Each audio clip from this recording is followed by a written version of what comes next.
Hello! For today I'm going to be making apple butter for the first time ever. Hopefully it goes well. Now the recipe I'm going to be using today is a 16th century German recipe called Latwerge.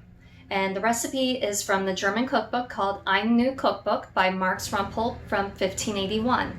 Now the Latwerge recipe calls for fruits such as plums, elderberries, or apples. Now the apple that may have been used in this would have been, or may have been, the Gravenstein apple. This apple we know existed at least in the 17th century, if not earlier. It's green with red stripes on it and it's tart. It also goes soft very quickly, which is great for making applesauce. Well, I don't have any of those apples, but I do have Granny Smiths, which are also green and tart. So for today, I'm making the substitution of Granny Smiths for the Gravenstein apples. Now, what is apple butter? Apple butter is similar to applesauce, but it gets cooked again and longer. To do applesauce, you put apples in water and you cook it until it gets soft. Take it out of the water into a food mill or a potato masher, and then add in your spices, your sugar, and serve. Now you have applesauce. With apple butter, instead of serving the applesauce, you put the applesauce back into the pot and you cook it longer until it becomes like a dark, thick paste. And then, after that, then you can serve or preserve it. Now follow me into the kitchen as I try to make apple butter. Now, since the recipe was written in German, I'm using the translation by Sharon Palmer. So first, I'm adding in, since you'll be draining the water out later, you can make it 1/2 cup to 2/3 a cup of water, just enough that the apples won't burn on the bottom.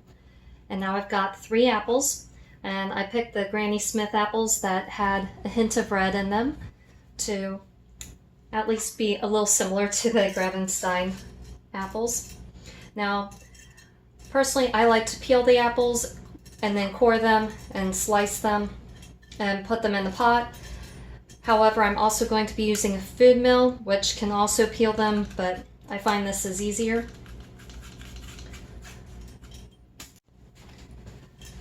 Now, with the German recipe, as well as in the translation, it does not specify how many apples to use.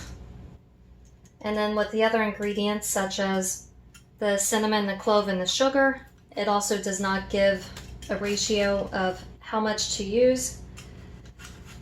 So I have interpreted the recipe as best as I can,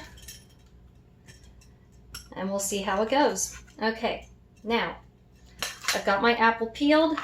Now it's time to core it.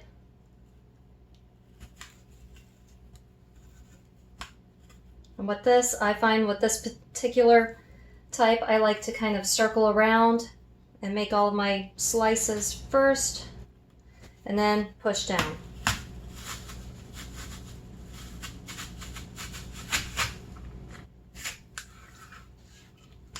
And then from here, I'm just going to cut off the remaining part of the peel.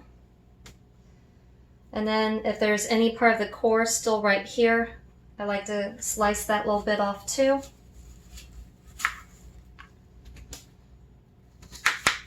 And this is all going to get mashed up later, so it doesn't matter if it's pretty or not, but I like to chop it up. Just, in my opinion, makes it that much easier to mash later. Now, once your apples have been peeled, cored, and chopped, you want to put them on the stove. And you can either simmer or put them under medium-low heat for anywhere from 20 minutes up to an hour, depending on how hot or cold you have the stove. The main thing is you want the apples to be easily mashable.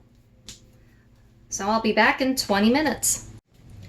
Now, when it's been at least 20 minutes, you want to test your apples, and if they're easily mashable, then it's time to either drain the water and use a potato masher to mash the apples, or your other option is to use a food mill.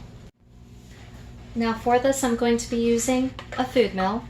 So I've attached my food mill, and now I'm going to scoop up some of the apples and place it into the food mill.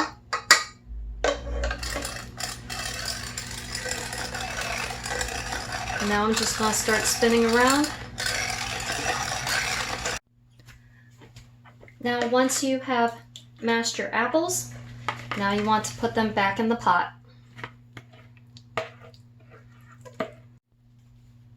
Okay, and now you want to add in half a cup of sugar, half a teaspoon of cinnamon, and 1/4 teaspoon of ground clove. And now stir everything together. Now, once you have stirred all of your ingredients together, you'll want to put it on a simmer or a medium-low heat, put your lid back on, and cook it for at least another 20 minutes up to an hour until it turns into a dark, soft paste. Okay, and this is after about 20 minutes.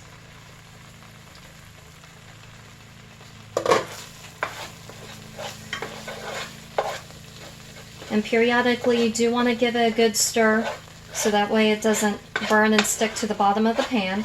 But as you can see, it's starting to thicken up. It looks a little less like applesauce and slowly becoming more of a paste. But it's not quite there yet, so I'm going to continue cooking it for a little bit longer.